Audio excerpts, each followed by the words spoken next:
Oi pessoal, tudo bem? É, Estamos aqui hoje, né, para apresentar uma aula sobre ultrassonografia biomicroscópica, né, e suas indicações práticas, tá? Como é uma coisa que hoje aqui na nossa cidade, em Campina Grande, começa a ser nosso primeiro aparelho, então é uma novidade na cidade, né?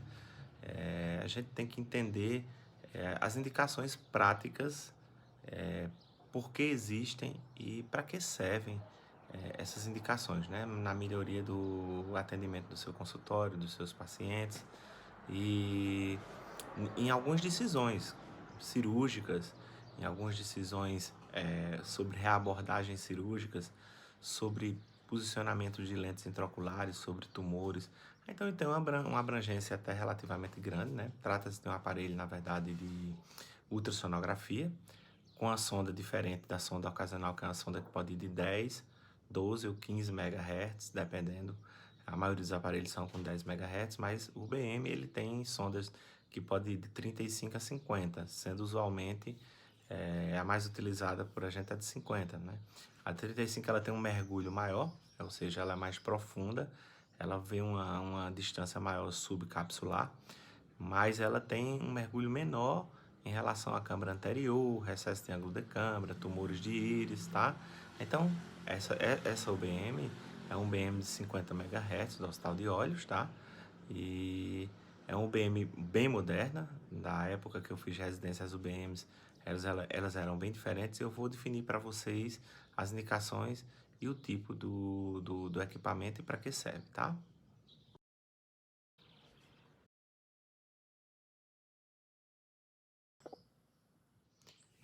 A ultrassonografia biomicroscópica, mais conhecida, né, para a gente como UBM, ela é um aparelho com alta resolução, né, e ela vai avaliar as estruturas intraoculares, tá?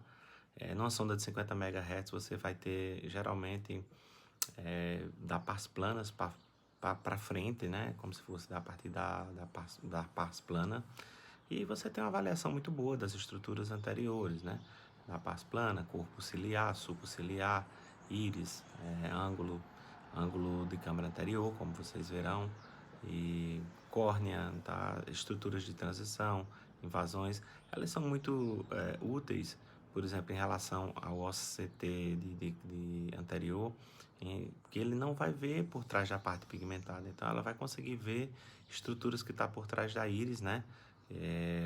Restos de massas cristalinianas, mau posicionamento de lio, de uma forma às vezes bem melhor, mais abrangente, com a avaliação do tipo quantitativa e qualitativa. Então você tanto vai ter a imagem, tá? Como você vai ter também as avaliações, seja de distância, de tamanho de ângulo, da evolução após uma iridotomia laser, após um glaucoma maligno, como evolui esse paciente, você pode fazer esse acompanhamento. E hoje, com a segurança que você tem da ponta da sonda, isso se tornou mais fácil, tá? Ela foi desenvolvida ali por Pavlin, né, e Scherer and Foster em Toronto, em mais ou menos meados dos anos 80, e tem excepcional detalhes, tá? Das duas dimensões. Isso depende muito da técnica que você utilize e de algumas coisas que eu vou mostrar para vocês que hoje é, nos fazem desenvolver uma imagem melhor dessas anteriores segmentos. Então, assim, é um exame um pouquinho trabalhoso, que tem que ser feito com calma, com a colaboração do paciente, e era bastante desconfortável, ainda tem seus desconfortos, mas hoje, com os meios que temos, elas tornam um exame bem mais confortável, tá? E é bem aplicável nas decisões cirúrgicas do paciente, né? Ou cirúrgicas do médico, e você realmente estabelecer qual tipo de cirurgia, se, por exemplo, um stent que você colocou para glaucoma tem funcionamento, se está tendo efusão ali subscleral ou não, entendeu? A posicionamento do esporão escleral, eu vou mostrar a vocês como se define e como você sabe que um ângulo é oclusível ou não. Tem muitas coisas, né? Estou só adiantando aqui o que ainda vai ter pela frente na aula.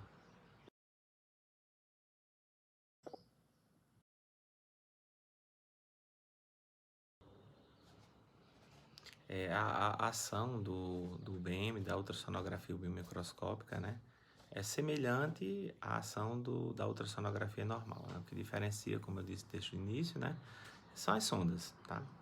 Ele cita aí no slide a sonda de 10 MHz porque geralmente é a sonda mais utilizável, certo? Mas existem sondas de megahertz intermediários, tá? De megahertz de 12, de 15 para uma melhor avaliação de vítreo, de algumas coisas, de aloide, tá? Mas ela é uma sonda que tem uma frequência aumentada, tá? Então, quanto maior a frequência, menor o poder de penetração, maior o poder de resolução. Então, uma sonda de 50 MHz, que é a mais utilizada, existe a de 35, mas é muito pouco utilizada, é uma sonda que tem um baixo poder de penetração, baixíssimo, em termos de 5 milímetros, e uma alta resolução, diferente do ultrassom convencional, que você tem uma frequência de 10 MHz, um maior poder de penetração, né, onde você chega, muitas vezes, a avaliação até de órbita, não é o mais comum nem o melhor, mas tem como fazer muitas coisas de órbita, mas você não tem a mesma qualidade de detalhes, a riqueza de detalhes que você vai ter numa sonda de UBM, tá? Então ele penetra pouco, mas ele vê muitos detalhes, tá? Então ele vê o seguinte, ele tem esse limitado poder de penetração associado com um ângulo menor de 4 por 4 milímetros, entendeu? Então tem que ser feito com a movimentação ocular para algumas coisas. O ato de você avaliar a lâmpada de fenda é muitas vezes importante, tá? Então a lâmpada de fenda ela é uma coisa que você avalia quase tudo, né, nela, e você consegue através de lentes, de gonioscopia, também ter ideia necessária para muitas coisas, tá certo? Mas aí você vai ter uma riqueza de detalhes bem maior, de córnea, da íris, da esclera, das estruturas incluindo o corpo ciliar, tá? E isso aí inclui muitas coisas, como se existem tumores, iridianos que podem causar glaucoma e fechamento do ângulo, tá? Avaliação do ângulo, aí vem algumas coisas que a lâmpada de fenda também não vai alcançar, que é a avaliação do corpo ciliar, vocês vão ver o quanto é importante, principalmente em alguns tipos de glaucoma, tá? E a observação clínica, eles vai dar uma imagem com muitos detalhes e uma morfologia detalhada, tá? Então você vai também ver, por exemplo, após uma cirurgia de faco, se existem restos cristalinianos ali causando inflamação mais crônica no paciente, entendeu? Se existe alguma alça que esteja causando elevação da íris em determinada periferia e nesse toque da elevação da íris pela alça ou pela alça torta com o corpo da lente inclinada, causando esse toque de íris, causa aquela irite crônica no paciente, entendeu? Então, isso é algumas das coisas que podem ser feitas, tá? Eu vou explicando passo a passo, porque muitas vezes a gente vai falando, eu vou me adiantando em algumas coisas, tá bom? A ação do BM, da ultrassonografia biomicroscópica, né, é semelhante à ação da ultrassonografia. Aí, pessoal, o que vocês veem, né, na figura, né, é da época da residência, né, um dos primeiros UBMs que chegaram completinhos aqui no Brasil, tá? Você vê o tamanho da sonda, aquele braço mecânicozão grande lá fora, você tinha que manipular com as duas mãos, tá? Só tinha uma técnica que era a técnica de imersão, um copinho, né? O copinho que ela serve como bléfaro, ele abre o olho e você coloca água destilada ali dentro e a sonda ela fazia movimentos de vai e vem ali perto do olho, né? Causando poderia ter um risco maior de toque, tanto de prejudicar a ponta do cristal, né? Peso elétrico, como também daria medo e até você teria que ter um controle maior para a questão do olho do paciente. Nunca vi relatos de acidente com isso, mas dá uma certa frieza quando você sabe que tem que aproximar tanto uma sonda desse tamanho com movimentos de vai e vem, né? Então, isso aí você vê o que ele bota nos componentes, né, da máquina. Essa máquina é uma máquina antiga, não lembro bem qual era a marca dela, acho que era da Stoss, essa primeira máquina. Tinha um transdutor, né?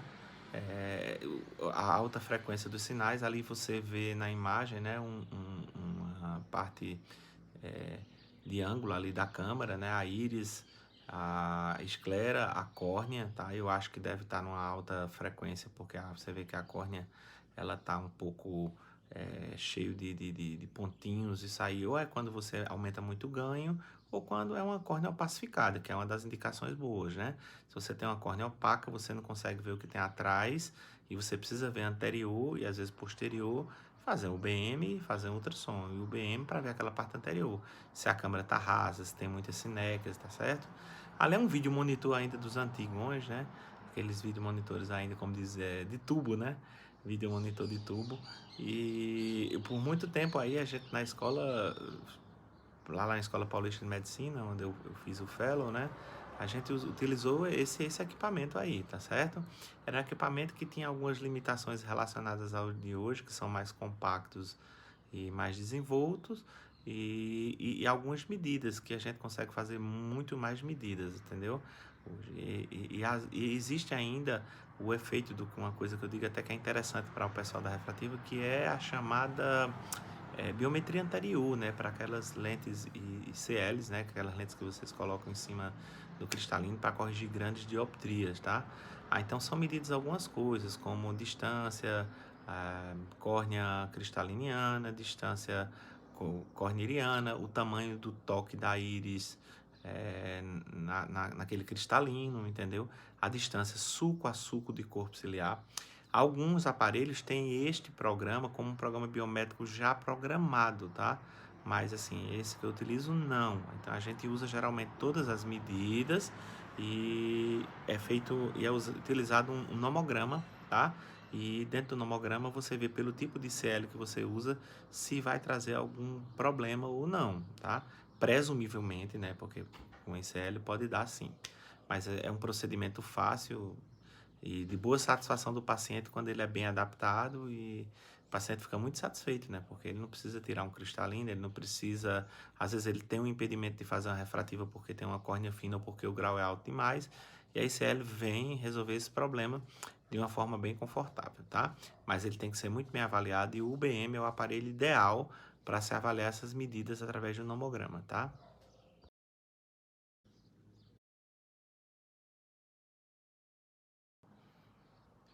Bem, aí vocês veem, né, do aparelho mais antigo, né, como era o transdutor de 50 MHz, aquele pontinho, aquele pitoco ali embaixo, ele ficava no movimento de vai e vem, sem nenhuma cápsula de proteção nem nada, ele entrava no copinho, tá? Então ele mostra, ele está dizendo aí basicamente o que se entende de todo o mecanismo de todo ultrassom. Ele emite o ultrassom, e o som que volta é traduzido pelas estruturas de barreiras que ele encontra, dependendo da quantidade de refletividade, pigmentações, etc.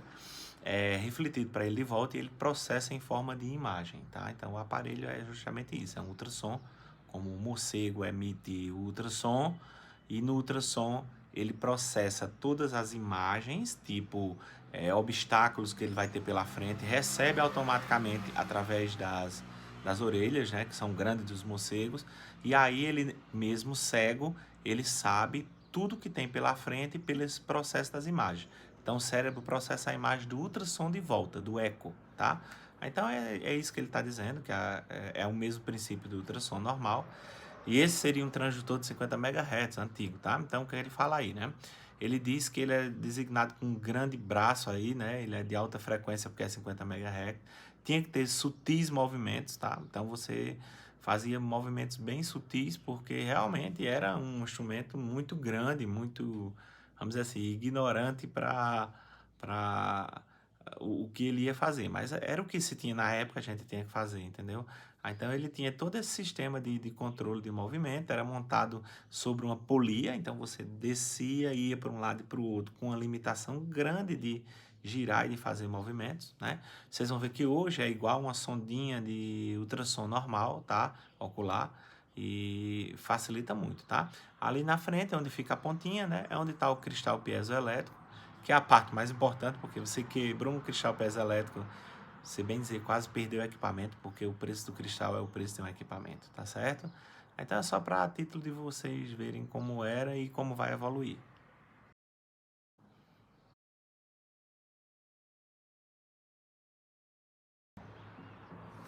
Esse slide aí, ele se baseia, né, no paciente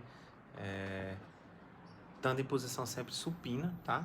Então, se você for fazer imersão, como você precisa de uma superfície líquida de orientação, essa superfície líquida tem que ficar, né, para baixo, né, formando o lago líquido. Então, é claro que o paciente tem que ficar em posição supina, né? Não tem como o paciente fazer uma ultrassonografia biomicroscópica sentado. Hoje, com os Clean, que são tipo, parece umas pontas de sonda onde guardam líquido, meio redondinhas, líquidas e plásticas, desculpa, siliconadas, que você enche de líquido e você consegue fazer como você faria um ultrassom na posição semi-deitado ou até na posição sentado, você consegue fazer o UBM do paciente, tá? Mas, na maioria das vezes, quando você precisa usar o copinho, seja ele acrílico ou seja ele siliconado, tem que ser o paciente na posição supina, tá? Preenchido, ele fala em metilcelulose, né? Ou normalmente pode usar solução salina, tá? Solução salina é o ideal pela não agressão do olho, tá? Hoje, mais ainda, pode se usar porque, além de não ser mais solto o sistema do cristal piezoelétrico, ele tem uma proteção sobre ele que você bota água destilada, já que o sal ele pode se acumular no cristal piezoelétrico, tá? Então, como tem essa proteção, você usa solução salina sim, tá? Também nessa ponteira você pode usar a solução salina, mas se for num sistema que não tem o sistema fechado, eu prefiro usar a água destilada, tá? A solução sem nenhum mineral, para que não estrague o cristal piezoelétrico, beleza? Então, a questão do que eu falei do risco que existe quando você faz sobre o copo, né? É que você, para ter uma boa imagem, você fica a 2 milímetros do olho. Então, se o cristal for livre, não for um cristal com proteção, que agora esses novos são, como esse aparelho que a gente usa, tá? Você fica a 2 milímetros do olho. E você tem que ficar sempre numa posição perpendicular, ou seja, tangencial a 90 graus ao que você quer observar. Então, se você quer observar longitudinal de 12, longitudinal de 3, de 9, entendeu? Do jeito que for, você tem que observar. Ou as transversais também. Então, tem que ficar numa posição totalmente perpendicular. Olha para lá, ele fica para lá. Olha para cá, ele fica para cá. Então, você tem que deixar numa posição que faça um ângulo de 90 graus. Tá beleza?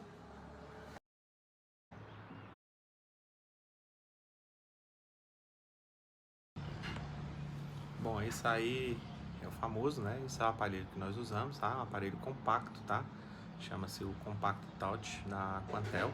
A Quantel hoje é líder nesse sistema de ultrassonografia ocular, seja o Aviso ou esse que é um aparelho de um UBM separado. O Aviso ele integra todas as ponteiras, né? Ele pode ir AD35, AD50, ele pode ter a sonda A, a sonda B, tá? Até paquimetria ele tem.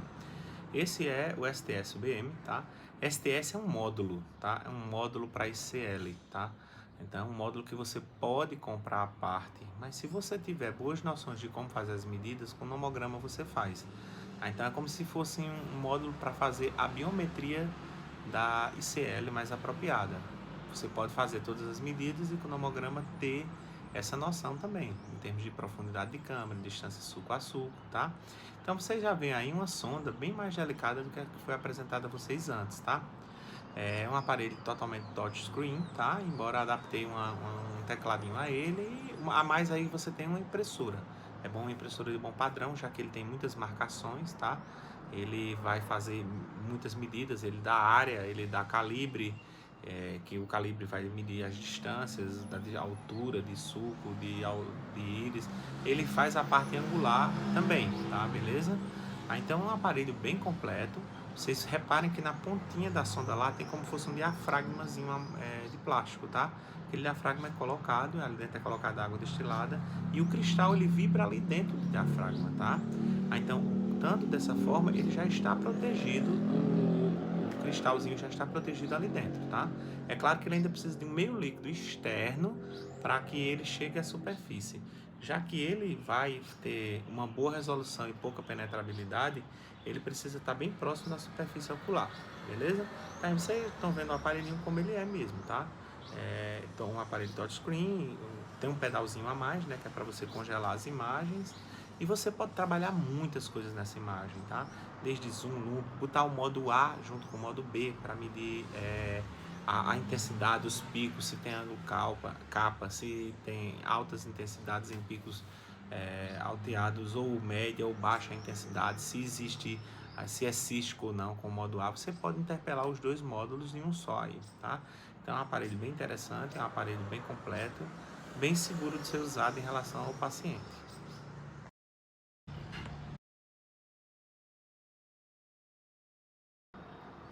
Bom, esta aí é a ponteira diafragmática, tá?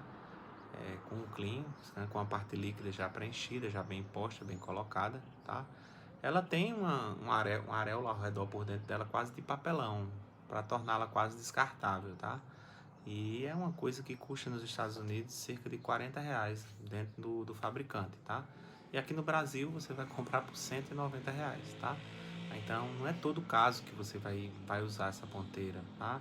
Agora, quando você quiser precisão e medida, seja um tumor de íris ou um melanoma de corpo ciliar, algo mais, você tem que ir de acordo com maior, vamos dizer assim, acurácia que você tem. Você tem uma maior facilidade de manejo, de olhar posições com este tipo de coisa aí, com esta aí, tá? A outra, por incrível que pareça, você muitas vezes tem que usar de destreza diferente, porque o copinho mal cabe à ponta da sonda e você fica com dificuldade do paciente olhe para determinado lugar. Tem algumas pessoas até que usam um laser pointer, adapta, né, para que o paciente olhe para determinado local.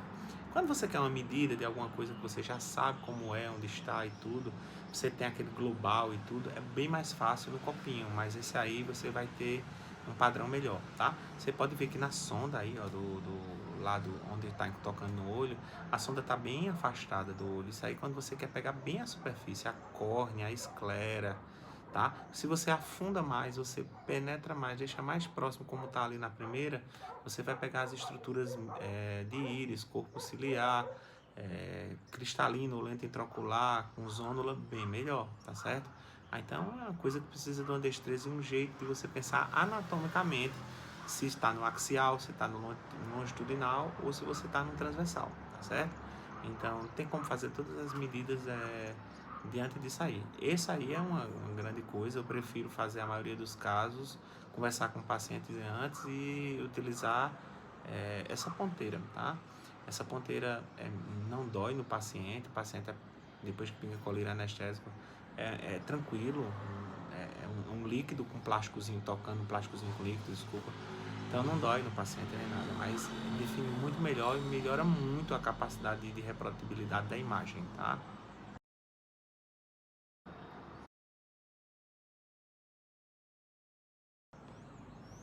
Aí está, né, a representatividade da tela desse UPM Touch da Quantel, né, STS, numa imagem bem axial, tá?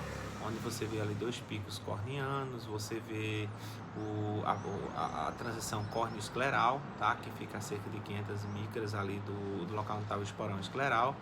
Você vê o cristalino, dá para medir o tamanho do toque entre de cristalino e íris, dependendo da quantidade de luz que incida no ambiente, tá? Ele localiza bem essa parte de o que é longitudinal, o que é axial, o que é transversal, e vem bem localizado. Ele faz um loop, ele faz um zoom, ele faz um modo AB, tá tudo ali do lado esquerdo ali da tela. E no lado direito tem várias imagens gravadas. Ali são imagens que você vai salvando, tá? E depois você vai editando essas imagens e colocando marcadores aonde quer que você esteja, que você acha que interesse ao que a pessoa quer saber, tá? Então assim, ele tem muito recurso. Então, marcadores, ângulos, calibre, área, tudo ali embaixo para você marcar e você jogar, né? Fazer o joguinho, né? Quem gosta de ultrassom sabe que ama fazer isso.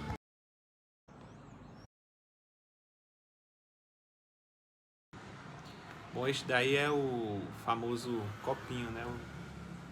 Então, o copinho de acrílico esse, tá? Ele funciona como um blefarostato, tá? Paciente em posição supina. Eu tenho 3 medidas desse copo.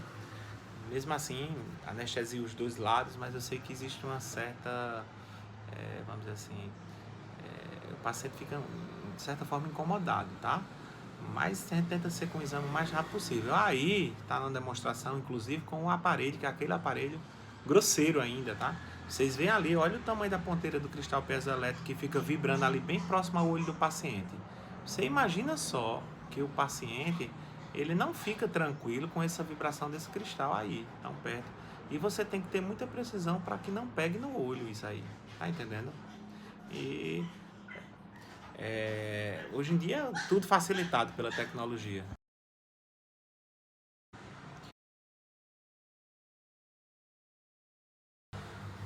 Bem, aí vocês têm uma imagem, né, do que seria um pouco normal, tá? Na imagem da córnea, você tem que fazer um mergulho bem anterior, ou seja, você tem que suspender um pouco a sonda para chegar melhor à córnea. Se você baixa a sonda, você perde um pouco da visão da sonda e vai ver melhor as estruturas posteriores, tá? Essa visão de lado é uma visão angular.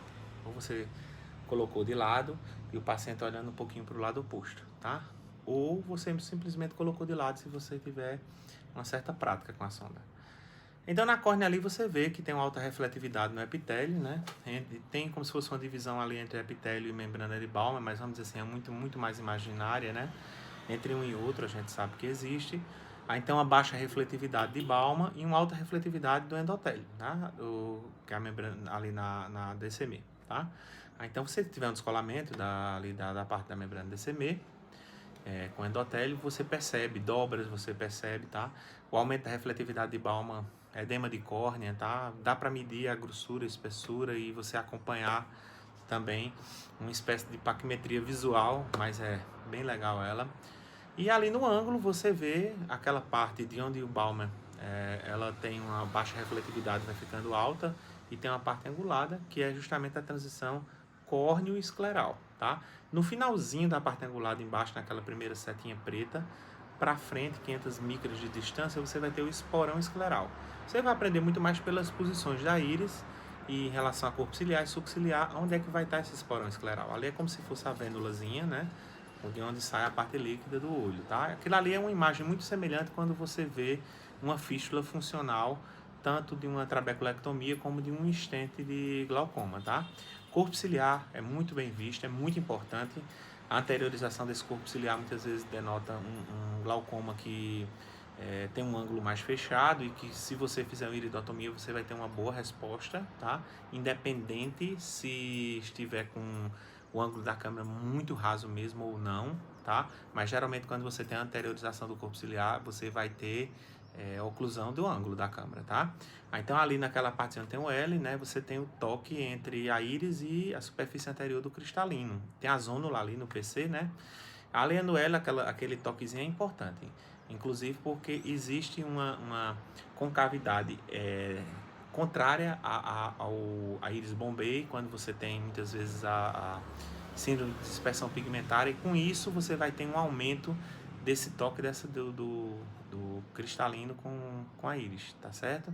Então é bem interessante essa aí, são algumas imagens de estruturas oculares normais.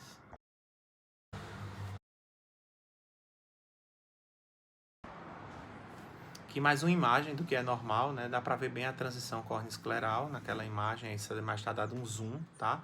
O corpo ciliar parece estar mais anteriorizado, está mais anteriorizado do que aquela outra imagem, mas não é um corpo ciliar normal, tá? Porque você vê ali a estrutura do ângulo ciliar. Se você fizer a medida de 500 micros, o esporão escleral está liberado, a íris está retificada, deve ter uma medida de toque também normal, dá para ver algumas fibras de zônula ali também, tá certo? Então é mais uma imagem do BM para vocês verem, é uma imagem normal.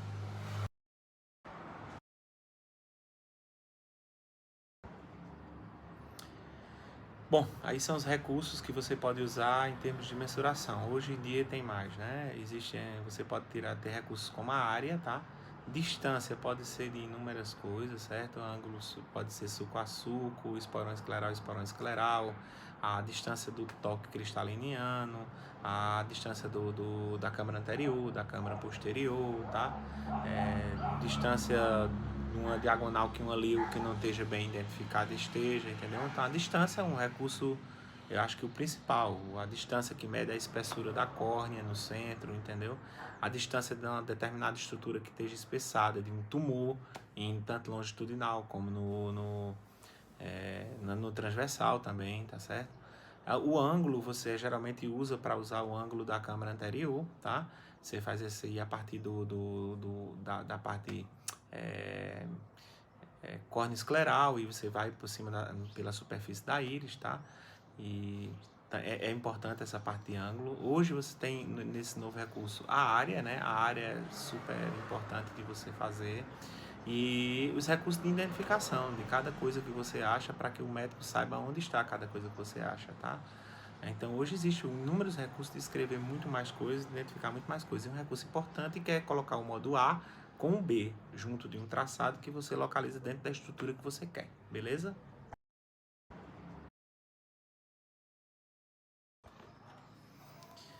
Meio que repetido do que eu falei, né? Mas aí você vê, né?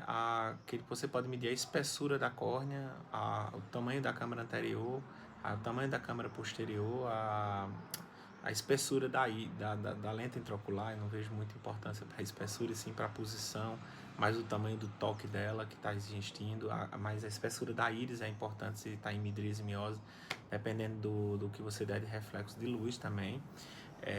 O corpo ciliar, todas as medidas, se tem alta refletividade, se tem baixa, se tem suspeita de tumoração, a posição eu acho que é a coisa mais importante do corpo ciliar, tá? E ele fala ali em espessura da esclera, né? Você tem nas esclerites, então você também vai ver as efusões esclerais são muito importantes. Ali tem uma medida de câmara anterior, né? Como é que se medem, tá? Então, câmara anterior, medida sulco a sulco, medida de câmara posterior e medida de esporão escleral. Você usa naquele nomograma que eu falei, tá? Que é um nomograma que você vai fazer a adaptação da ICL, tá? Da lentezinha que vai lá ficar em cima do cristalino bem tranquila, dependendo desses parâmetros.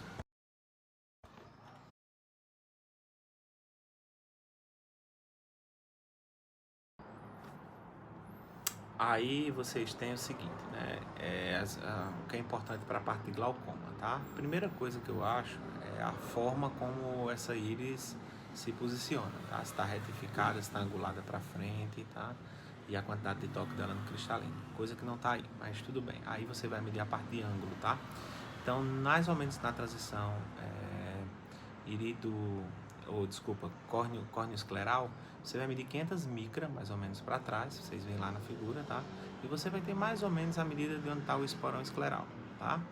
Nessa medida de 500 micra ao esporão escleral, vocês fazem uma medida como se fosse de distância, altura. Então, ele diz que geralmente estando entre 347 e mais ou menos 181 micras, sabe? Você tem um ângulo normal, uma câmara anterior normal, mais rasa ou mais profunda, tá certo? E o ângulo que pode ser medido melhor, que esses aparelhos já dão automático, isso aí não dá, mas é um ângulo que ele fala 30 a 11, mas é um ângulo que pode ir de 40 a 10, tá? Abaixo disso aí é um ângulo que você vai pensar ou oclusivo ou semi-oclusivo, tá certo? Então isso aí é um diagrama mostrando isso aí pra gente. Inclusive, esse corpo ciliar aí teria que ser visto melhor na figura, tá? É um corpo ciliar que está um pouco anteriorizado, tá? Mas não deixa de ser normal não. Acho que se mudar um pouquinho a posição, o sulco ciliar está ali presente. Tudo uma questão também de posição e o que ele quis evidenciar na foto para mostrar para vocês.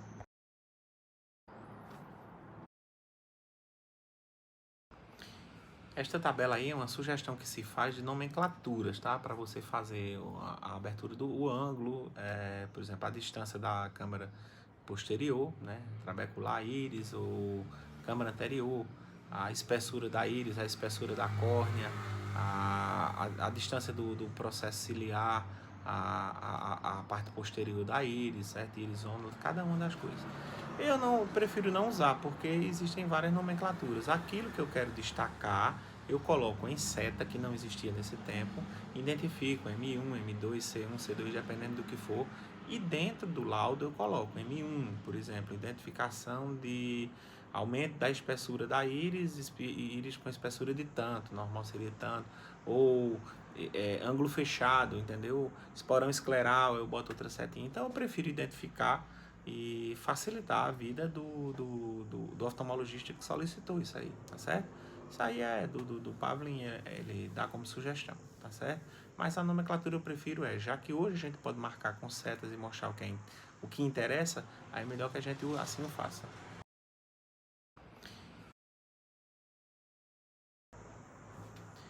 Daí mostra a qualidade da ultrassom biomicroscópio, qualitativamente o que é que ele importa muito, né? Então, pacientes glaucomatosos, principalmente naqueles glaucomas oclusíveis e semi-oclusíveis, os glaucomas facomórficos, tá?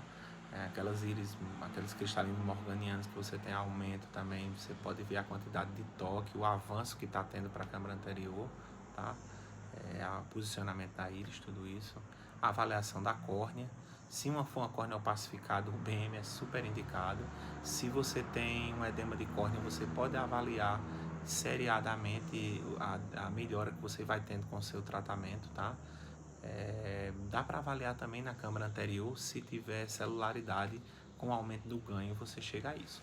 Você tem que saber que aumento de ganho melhora a visualização de algumas coisas, mas piora a qualidade da imagem por formar artefatos. Então você tem que identificar o que são artefatos na hora, beleza? Tumores, sem dúvida nenhuma, então tumores de íris, tumores na parte de limbo, como os SECs, entendeu? Naquela dúvida se está tendo invasão escleral, se não está tendo invasão escleral, se você pode entrar com mais segurança e mais bem documentado com relação àquilo, tá? Para depois ter algum tipo de invasão, alguma coisa, e você entrar numa cirurgia às cegas não é uma coisa legal, tá? Em trauma, qualquer bagunça que tiver é muito bem visto, tá? Em glaucoma também esqueci a afluência dos estentes, a afluência das trabeculectomias, entendeu? Das goniotomias, na goniotomia, agora, principalmente essas agora que estão fazendo, você vê se o caminho está tendo tá pévio, se tem aquela efusão correndo ali pela esclera, tá certo? Das avaliações esclerais, com grossura das escleras, nas esclerites, nas episclerites também, tá? Você consegue ver a parte líquida, nos tumores também que envolve a esclera.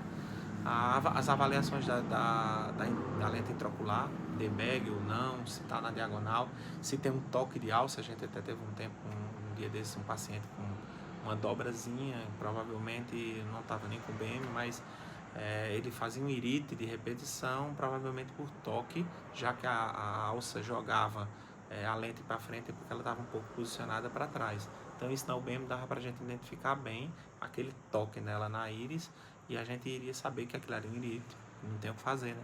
Trocar a lente, que assim foi feito, o paciente está bem, tá? O paciente está muito bem. E os anexos todos oculares, entendeu? Anexos oculares que você pode dizer assim, eu posso usar um UBM até para um tumor mais superficial, que esteja preceptal, que eu possa ver tanto por dentro do olho, como eu posso ver pela pele, ali nessa região periorbitária, ver se aquilo ali é cístico, se não é, muito melhor de ver do que com uma sonda de 10 MHz, se ele tiver superficial.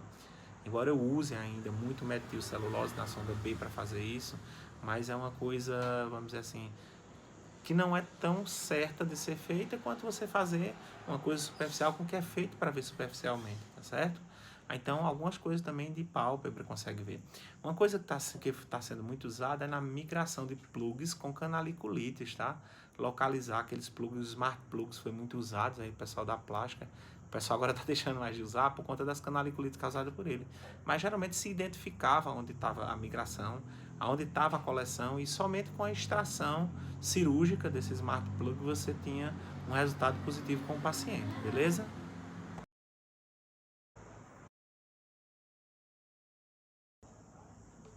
Bom, este aí é um slide bem interessante, né, na avaliação do glaucoma, tanto de ângulo aberto como de ângulo fechado, tá?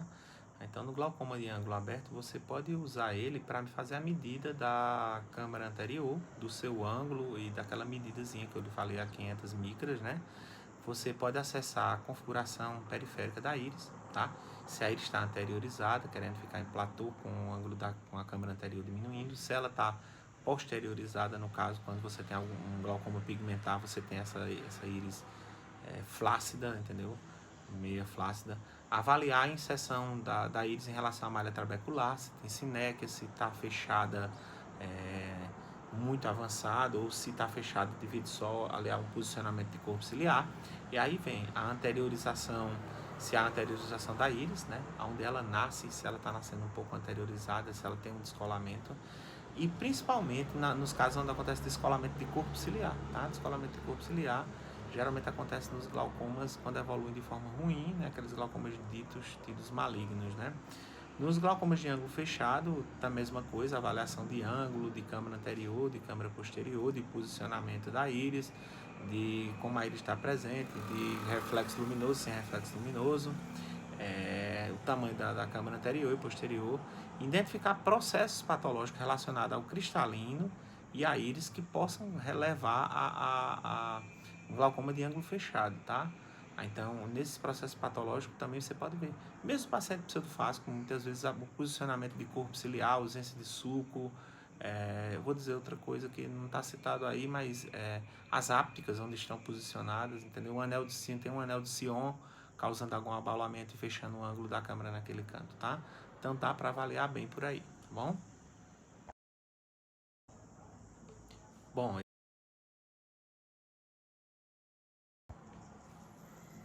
mais uma fotografia patológica aí para vocês. Vou analisar aí, nem o A nem o B, vou analisar aí a partir da primeira figura, tá? Vocês veem ali um fechamento de ângulo, tá?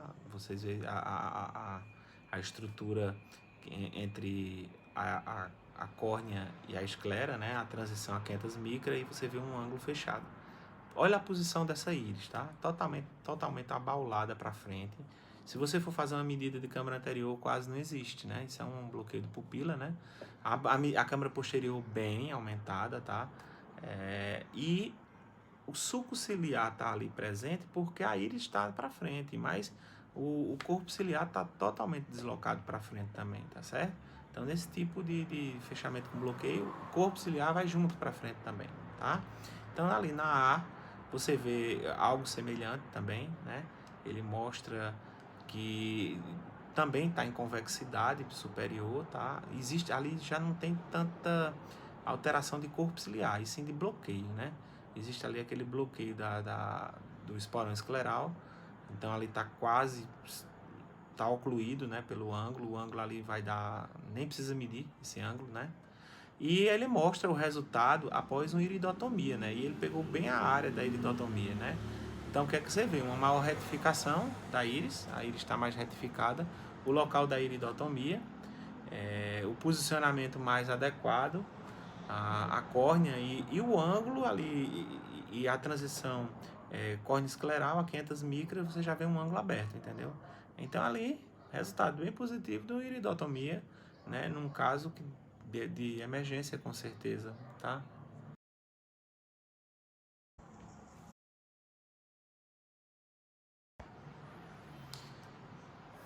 Bom, aí a gente tem a íris em platô, né?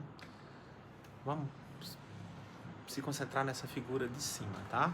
Essa figura de cima você tem um corpo ciliar totalmente anteriorizado, como se estivesse apoiando a raiz da íris nele, tá? A transição córnea escleral para trás, onde está o esporão escleral, você vê que está totalmente ocluída, tá? A íris, ela segue uma linha reta, ela está em flat, né? Ela está bem reta e apoiada, então a malha trabecular ali está totalmente ocluída, tá? Essa figura do meio e abaixo, isso é em segmento ao tratamento, né? Segmentar um tratamento que deve ter sido feito por iridotomia, tá? Então você já vê uma abertura maior do ângulo e depois uma liberação maior ainda do ângulo depois da iridotomia feita, tá? Mas essa posição do corpo ciliar, ele vindo e se dobrando e jogando a raiz da íris para cima, ela denota bem esse tipo de íris em platô, tá certo? Tive um pouquinho de tempo um paciente, tá, que fez uma denotação e que não, a ausência do sulco ciliar é onde você percebe mais, e ela tinha ausência em todos os quadrantes. Eu vi até com um colega, né? E a gente fez a iridotomia na hora, tá? A paciente vi um poucos dias depois, a pressão que estava em 50 tinha caído para 30, e depois de uma semana essa pressão tá fluente, a iridotomia, eu vi reflexo vermelho e tudo. E a gente conseguiu manter com Glaub só essa paciente com a pressão de entre 18 e 16, tá? Então, assim, a abordagem rápida às vezes é o que conta. Então, essa foi uma paciente que eu vi pelo UBM e disse, ó, a melhor indicação aqui, pelo que se vê com essa anteriorização do corpo ciliar, vai ser fazer a iridotomia, tá? É uma paciente que tinha feito catarata, tinha inclusive anel de Sion, tá? Que ela tinha uma diálise, mas estava tudo bem posicionado. O problema foi que o corpo ciliar estava todo para frente, quase 360 graus. Melhorou bastante, tá certo? Muito mesmo com a iridotomia.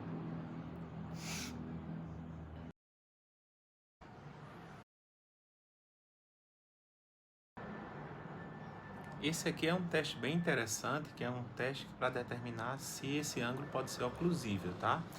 A gonioscopia, ela pode muito bem ver, né, se aquele ângulo tá um pouco oclusível, não. Mas é um exame feito com luz, tá? Então sempre você vai ter um estímulo luminoso forte para você ver. Então você vê aí as duas condições, né? Um paciente com ambiente iluminado, naquele primeiro quadrado lá, tá? O ângulo aberto, eu diria que era um ângulo um pouco menor do que o que a gente espera, mas não é um ângulo fechado, tá? E depois em ambiente escuro, tá? Em ambiente bem escuro, você apagando tudo e você já vê uma diferença, tá? Você não vai provocar uma midríase nesse paciente química, né? Então isso aí é só por luz mesmo. Então você já vê que é um paciente que pode ter um ângulo oclusível, tá? Isso é um paciente muito bom de se fazer uma iridotomia profilática, né? Então é bem interessante isso aí para determinar.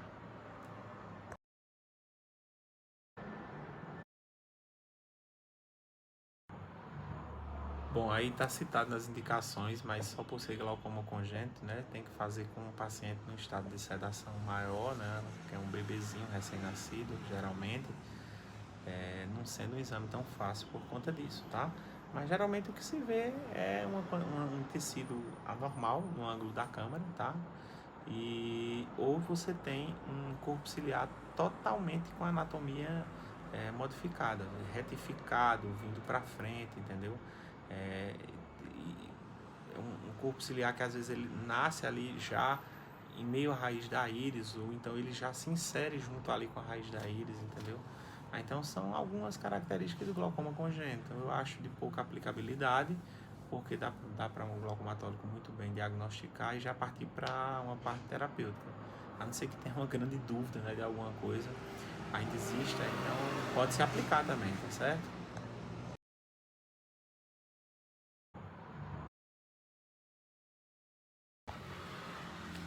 Aí síndrome de dispersão pigmentar no BM, tá? Então um ângulo de câmera largo demais, aberto demais, justamente pelo formato da convexidade, né? Ou concavidade, se você pensar para baixo, mais uma convexidade superior, que a raiz da íris tem típico nessa síndrome de dispersão pigmentar, entendeu?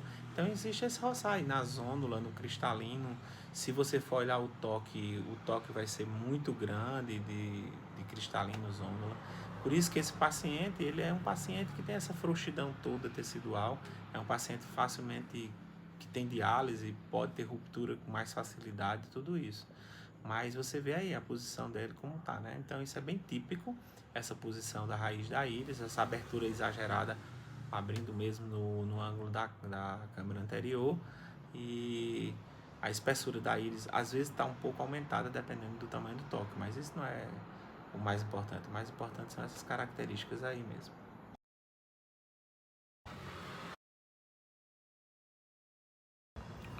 Bom, aí é como vocês estão vendo, a sinec de íris, vocês estão vendo o acolamento, o esporão escleral, a distância para a transição córneo-escleral totalmente colada, essa córnea parece estar edemaciada, a balma parece com mais artefato, apesar de estar sendo usado um ganho aí absurdo, porque você está vendo um monte de artefato que está toda a imagem está sendo feita, né? Foi usado um ganho alto demais, não precisaria de um ganho tão alto para se avaliar essas estruturas. Aí tá vindo até ali, até o corpo ciliar, tá tudo sinequiado ali, tá?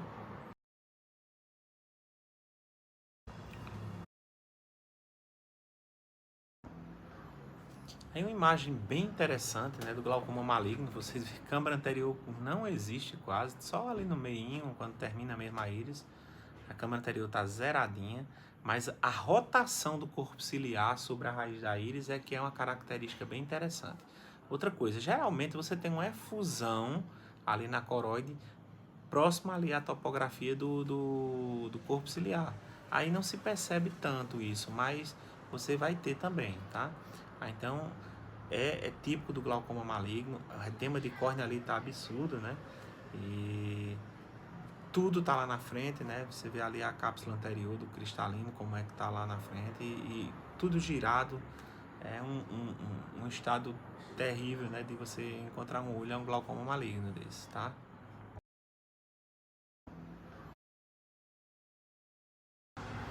Este slide, ele tem uma aplicação prática, né? Dentro dos processos de pós-operatório, tá? De seguimento das cirurgias fistulizantes, tá? Então você vê ali uma bolha grande, né? Com acesso a uma trabeculectomia. Vocês veem ali um implante também com stent, tá? Então o que é que vocês podem ver? Se o implante está sendo patente, tá? Se há líquido fluido na zona que se segue a ele, certo? Na zona que ele é para fazer aquela filtragem para o líquido, o muracoso ir. Se dentro dele existe grumos ou obstrução, dá para ver com um bom zoom, tá? Se a iridotomia é uma iridotomia funcional, ela tá ali bem aberto, tá pérvio, mesmo que você não tenha um bom reflexo vermelho, muitas vezes você pode não ter. E a avaliação das bolhas filtrantes, que tanto servem principalmente para trabeculectomia, mas nos outros casos não são bolhas, mas espaços filtrantes, né? Mas na bolha filtrante da trabeculectomia, se é uma bolha grande, se é uma bolha plana ou se é uma bolha completamente colapsada, tá? Então o BM ele pode ter essa indicação, tá certo? Então ali vocês veem o espaço de uma iridotomia bem pérvia, vocês veem o espaço de uma bolha filtrante, né? Seguindo ali o espaço por onde filtra e a passagem escleral, e um implantezinho de Moltena ali embaixo, tá? Um implantezinho stent. Então, na avaliação do pós-operatório, quando há falha e você quer ver se não está pérvio, a UBM ele é um bom exame, ele é bem indicado, tá?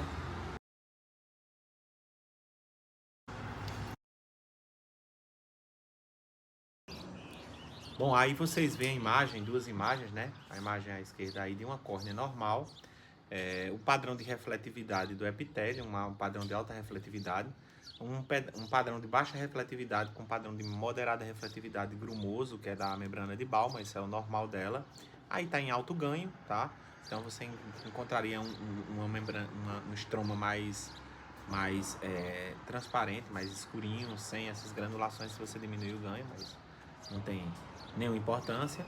E ali embaixo você tem a membrana de DCM junto com o endotélio, que também é um pico mais alto, tá? Aí dá para medir espessura e ver regularidade. Do outro lado vocês veem uma córnea com edema, tá? Então ali o maior volume líquido dentro do estroma aumenta a refletividade. Dá para perceber ali a membrana de Baumann, né? Entre os dois, dessa vez com maior percepção, já que existe um aumento da refletividade no estroma. O epitélio vocês veem que está um pouco engrossado e irregular, tá? E dá para perceber também a alta refletividade da membrana de DCM junto com o endotélio, beleza? Então pode-se medir em espessura, pode-se fazer segmento, é uma medida simples, não precisa exatamente estar usando nenhuma ponta adaptadora de sonda, é uma medida somente de córnea que dá para se fazer segmento também, tá certo? Em alguns casos que a pessoa queira ver, pelo menos se o edema está diminuindo, tá? Essa aí é um edema bem considerável. Se você encontra um edema mais ainda, você pode encontrar aquelas córneas que já são escleriformes, já estão brancas, com cicatrizes permanentes. Elas são totalmente opacas e como se fosse uma alta refletividade única. Bom, aí você mais alguns exemplos de utilização, né, na córnea. Então ali vocês veem a junção de um enxerto, né, de um enxerto de córnea, né, pode ser num transplante de córnea. Então a que nível está o desnível ali da posição ali do epitélio está bem legal. Você vê uma áreazinha ali que é uma área de cicatriz estromal, né, que é a área da junção entre as duas, e um desnível que é um batentezinho ali junto à membrana de DCM e endotélio, né? Vocês veem ali também uma bolha epitelial no edema, tá? Então formam-se as bolhas epiteliais, são aquelas famosas bolhas nas ceratopatias bolhosas que causam tanta dor, tanto desgaste, então dá para se perceber uma córnea menos emaciada, e a bolha ali já na superfície, tá? Ali é uma distrofia corneana, tá? Vocês veem os pontos com alta refletividade, bem circunscritos, está mais no estroma anterior, já chegando próximo à membrana de Baumann, né? E uma córnea com edema, mas é mais pela distrofia mesmo de córnea, tá? Ali é uma imagem de uma ceratoplastia, né? Imagem muito bacana, bem feita, né? Do local onde foi feita a ceratoplastia, a lamela, né? A lamela ceratoplastia, a ceratoplastia. Ali é o que eu falei antes, né? Quando você tem já uma cicatriz, né? Estromal, ou seja, uma córnea que já já está escleriforme, já está no formato de esclera, já uma desregulação do colágeno todo, e ali ela já está na forma de cicatriz, né? Assim, porventura, para vocês verem ali uma câmera bem rasa, uma câmera anterior rasa, foi mais para pegar essa parte, não está pegando com tantos detalhes o resto, mas é um olho que tem outras coisas. E por fim, ali, uma córnea que tem um leucoma, que não dá para ver o que tem por baixo. Muitas vezes você programa uma cirurgia de transplante, né? Transplante penetrante, no caso. E ali vocês veem que tem sinéquias, né? Sinéquias entre a íris e a parte do leucoma lá atrás.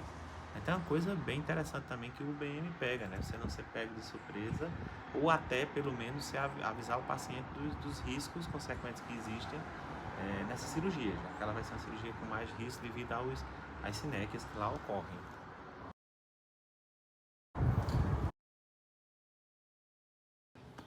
Que com relação à utilização de laser, né, mostra uma córnea normal com todas aquelas características que eu já falei, né? Essa córnea abaixo da córnea normal, você pode perceber que a parte epitelial ela existe como uma simples linha, tá? Por quê? Porque aí foi feito um excimer laser, tá? Foi feito um excimer laser e tem a ausência da linha da membrana de Baumann. Então, existe só essa simples linha da área que foi tratada pelo excimer laser. Mostra ali uma diferença, outra granular, uma distrofia granular, né, com a imagem à lâmpada de fenda, para que se diferencie bem, né?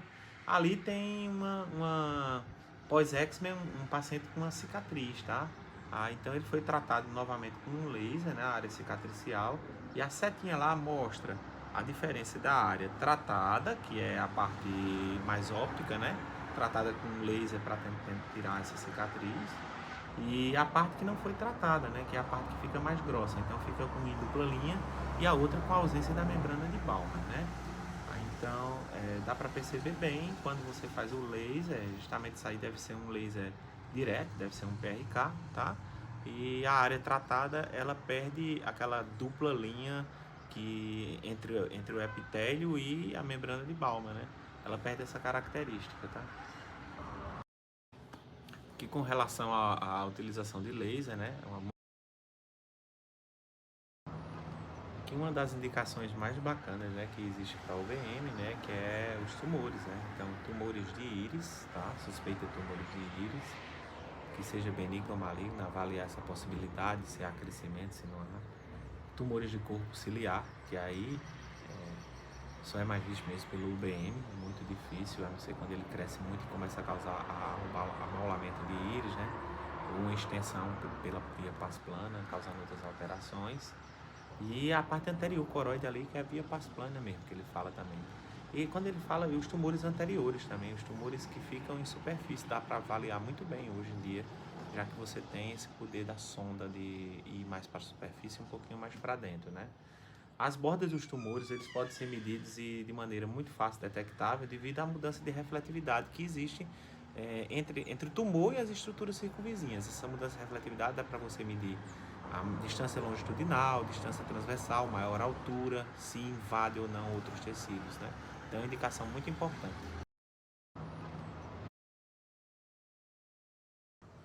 Bem, aí na prática, né, a imagem de tumores, né? Então você vê um tumor ali de corpo ciliar bem grande, né? Você nem percebe mais aquela estrutura anatômica direito do corpo ciliar. Não existe um ângulo de câmera, a transição córneo-escleral ali está toda obliterada, a câmera posterior é rasa, você vê ali a parte da zônula, né? A íris um formato um pouco diferenciado, né? Ali um tumor causando um caminho, uma patente, um caminho que, no caso de para formar uma extraescleral extensão do tumor, tá? Então essa extraescleral extensão aí formando como se fosse uma imagem cística, tá? Por fora aí, pela conjuntiva, né? Na parte por fora da esclera e podendo ser um tumor, né? Que tem por baixo. No caso ali, a medida de um tumor, ali é um tumor de íris, tá? Você vê que tem um cisto ali vizinho ao tumorzinho de íris, né? Tem um cristalino por baixo e ele tá bem em borda iriana, bem grande, tá? Refletividade dele é alta, ele é o tumor mais da parte posterior da íris, você vê que ele está mais localizado nessa parte posterior, você mede o tumor como um todo, mas a parte de alta refletividade dele está mais posterior. Ali um tumor de pars plana, que você muitas vezes não vê tão facilmente no fundo de olho, né? Você não vai ver, com a depressão escleral grande talvez você desconfie, mas você não veja com tanta patência, o corpo ciliar está lá, e um tumor de coroide ali, parecendo, acho, muito provavelmente um melanoma de coroide, tá? Bem perto ali da pars plana. E ali um abaulamento da íris, a gente percebe e desconfia que pode ter um tumor, alguma coisa, mas isso aí causado por um grande cisto de íris, tá certo? Então aí nesse caso aí é um caso mais benigno, né?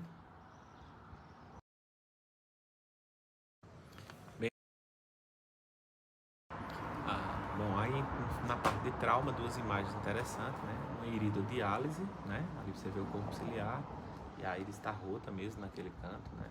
Você pode ver diálise exatamente com estrutura cristaliniana de íris, né? Mas ali tem uma diálise diferente, né? Uma efusão ali líquida por trás do corpo ciliar, né? Então é uma ciclodiálise, tá? Isso aí vai repercutir na pressão ocular e após o trauma, e você muitas vezes não sabe de onde vem, porque a estrutura ocular às vezes está até preservada, mas aí a ciclodiálise está lá, ó. O líquido é por trás e o corpo ciliar está dialisado, né? Ele está solto, tá? A zônula está um pouco para frente. Se for ver essa parte de cristalino, ele deve estar anteriorizado e mais arredondado, né? Porque há um afrouxamento das fibras da zônula.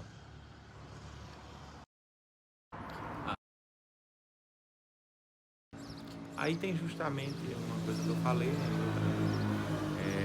Aí você vê uma ressecção do ângulo da câmera, tá? Você vê que se você for medir as 500 migras do ângulo da posição de transição corneoescleral, passa muito. Há uma ressecção até em meio a corpo ciliar, tá? No meio do corpo ciliar. Essa aí está completamente solta para baixo, ela só não está rota, né? Mas ela soltou completamente, tá? A ressecção está indo até ângulo de câmera, até o ângulo da câmera seguindo direto até o corpo ciliar, tá? Ali uma ruptura de zônula, você percebe tanto pelas fibras da zônula solta, né, que é uma coisa que você tem que ter mais delicadeza e ver com cuidado, né? Mas você nota também pelo arredondamento estranho aí desse cristalino, né? A área de toque cristaliniana com a íris deve estar bem aumentada.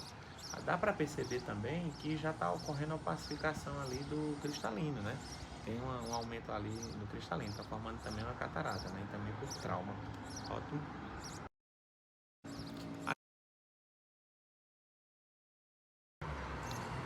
Mas aí alguns exemplos de trauma, né? Então ali tem um corpo estranho, onde está a setinha de alta refletividade, ele está bem no ângulo ali da câmera anterior. Uma forma interessante é você baixar bastante o ganho e usar o módulo que existe nesse aparelho, né? Que é um módulo AB, passa o traço e vê que vai ficar esse corpo estranho aí em alta refletividade. E eu sei que a refletividade dele é muito alta por conta do sombreamento acústico que ele causa atrás, tá? Ele está causando um sombreamento todo que você não vê nem o corpo ciliar ali, você não tem estrutura da íris e de parte do corpo ciliar. E ali um grande cisto formado por hemorragia, né? Na periferia da íris também por trauma, tá? Então, cisto hemorrágico, você vê ali as granulações ali, né? Então, cisto hemorrágico também por trauma. Então, a córnea demasiada, talvez aí não esteja dando para ver nem direito o que está acontecendo aí. O BM aí nesse caso vai ajudar demais, né? Aí alguns exemplos que devem ser considerados já da estrutura da esclera, né, para você fazer a avaliação, né? Então a esclera normal você tem ela com alta refletividade, ateno conjuntivo por cima, em baixa refletividade, e as estruturas ali com baixa refletividade, que seja a parte retiniana, tá? E aparecer ainda com refletividade menor, e o corpo ciliar, quando se segue ali é mais para corpo ciliar mesmo, tá? Então você tem. Então a episclerite ali você tem um aumento na espessura da parte da episclera, né? Essa parte conjuntiva episcleral ali em cima, e você vê que tem linhas líquidas, tá? E a diferença ali entre a esclerite, né? Que você vê naquela parte que de alta refletividade existe uma efusão líquida, formando também um aumento no espessamento dessa esclera. Então a episclerite mais externa ali, um material também líquido, mas mais externo, você vê que a esclera está bem conservada, e no outro lado, contrário, né? A episclera está bem conservada, já a esclera ela tem uma efusão líquida ali no meio e um aumento do espessamento dela, tá? E isso também é diagnóstico diferencial para se basear no tratamento clínico.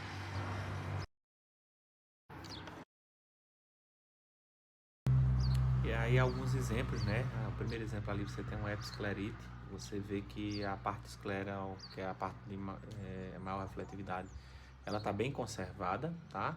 E enquanto você tem um aumento da espessura e da quantidade de líquido na parte da episclera, tá?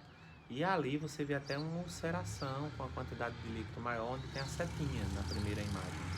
Na segunda imagem você também tem uma hiperemia bem intensa, com processo inflamatório bem intenso, e é aquela mesma imagem de baixo, né? Você tem uma episclera mais conservada em sua espessura, em sua estrutura. Já a esclera, né, ela tem filetes, ela está com estruturas assim, cheio de líquido, um abaixo do outro, e uma maior quantidade de líquido ali na seta, mostrando o aumento de espessamento por quantidade de líquido inflamatório. Então, uma esclerite, né, que é mais sério, tá? E ali já é uma consequência que pode haver das esclerites, necrotizantes principalmente, né? E ali você tem uma perda da continuidade do tecido, logo ali depois da íris, tá? A esclera, ela rompeu, ela teve necrose, e você vê um estafiloma, tá? Um estafiloma com a estrutura do olho indo anteriorizado, bem afinado lá na frente, só um pedacinho da episclerite, de conjuntiva ali segurando, e você vê que ela se estende ainda lateralmente, né? Ela se estende ali em direção à córnea, um pouquinho mais em direção posteriormente também, beleza?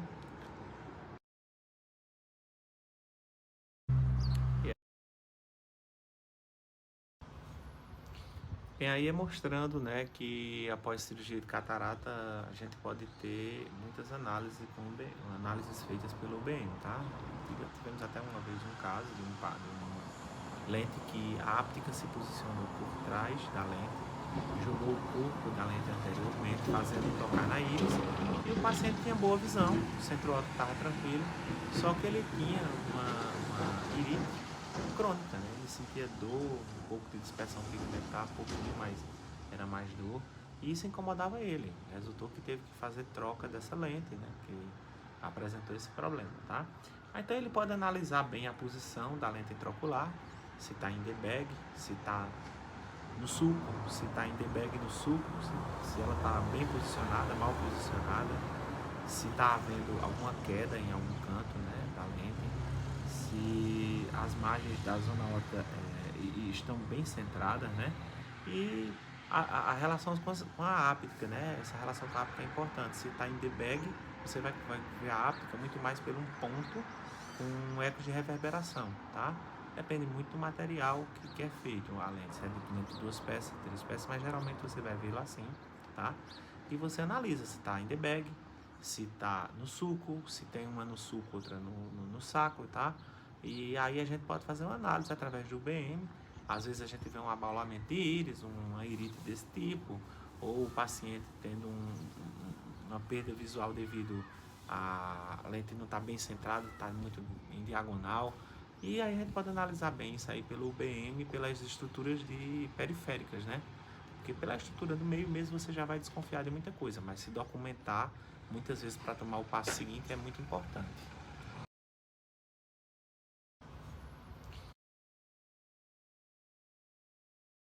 Aí são imagens vistas na prática, né? Um olho em midríase, né? E uma lente bem posicionada, talvez uma sonda de 35 ou ela bem mergulhada no centro, numa posição bem legal de ser feita, que consegue ser feita hoje com essas sondas que tem a proteçãozinha da parte do cristalzinho que vibra, né? Então você vê a parte anterior, a parte posterior com a refletividade alta, a lente bem centrada, bem posicionada, e dá para ver até a cápsula posterior como uma linha tênue lá atrás. Na segunda imagem você tem a áptica de uma lente que está em debag, tá? Então você vê o sulco lá atrás livre, né? Existe até um posicionamento do corpo ciliar um pouquinho anteriorizando, mas é normal até pela pressão das ápticas que as ápticas fazem na lateral, né? Para se posicionar direitinho, mas está normal aí. Ali uma áptica no sulco, ela fica bem vizinho ali à íris e o corpo ciliar não está bem visto, podia ter sido uma imagem melhor, tá? Talvez aí baixou-se muito o ganho para deixar que o ganho da áptica que é maior, ele se sobressaísse para posicionar bem. Mas está tudo normal, tudo tranquilo, a câmera anterior tá profunda, tá tudo legal. Ali uma sinéquia, né, ocorrendo de uma membrana provavelmente inflamatória, né, uma lente intraocular abaixo, ali por sobre o resto da membrana, a periferia onde a gente faz a cápsula Rex, deve ter surgido essa membrana inflamatória, ela causou essa sinéquia e aí você tem uma íris bombei bem grande mesmo, né? Então a membrana inflamatória tem íris bombei. Ali, por último, você vê um pertuito, né, da câmara anterior. Esse aí deve fazer com a parte externa, não é um caso prático que eu esteja vendo, foi um caso, esses casos todos são de um colega, né? E é mais para exemplificar para vocês, né, o que pode acontecer.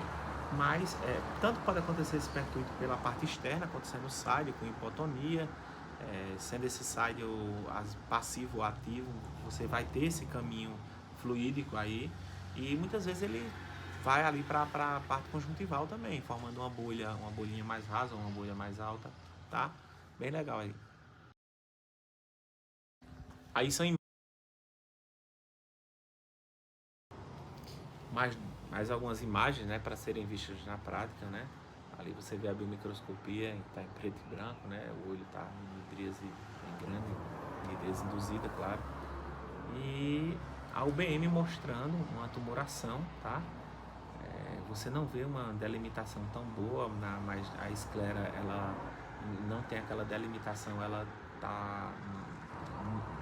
tá, vamos dizer assim, bem homogêneo, não é bem distribuído a delimitação entre a episclera e a esclera, tá? É um tumor com a refletividade média interna, provavelmente formando ângulo capa, tá? Não é um tumor de membrana, não é um tumor de alta refletividade, tá? Sim, os nervos geralmente eles têm alta refletividade, aí é mais para um melanoma, como aí é mesmo descrito como melanoma, e ali você vê um pterígio, né? Por ter muito líquido, o processo inflamatório patente dele já é uma coisa comum, normal.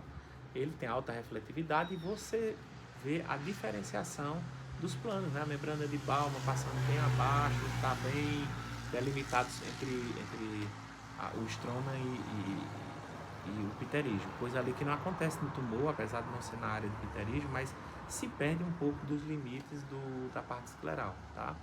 Então ali um melanoma e lá um pterígio sobre a córnea, já chegando à esclera.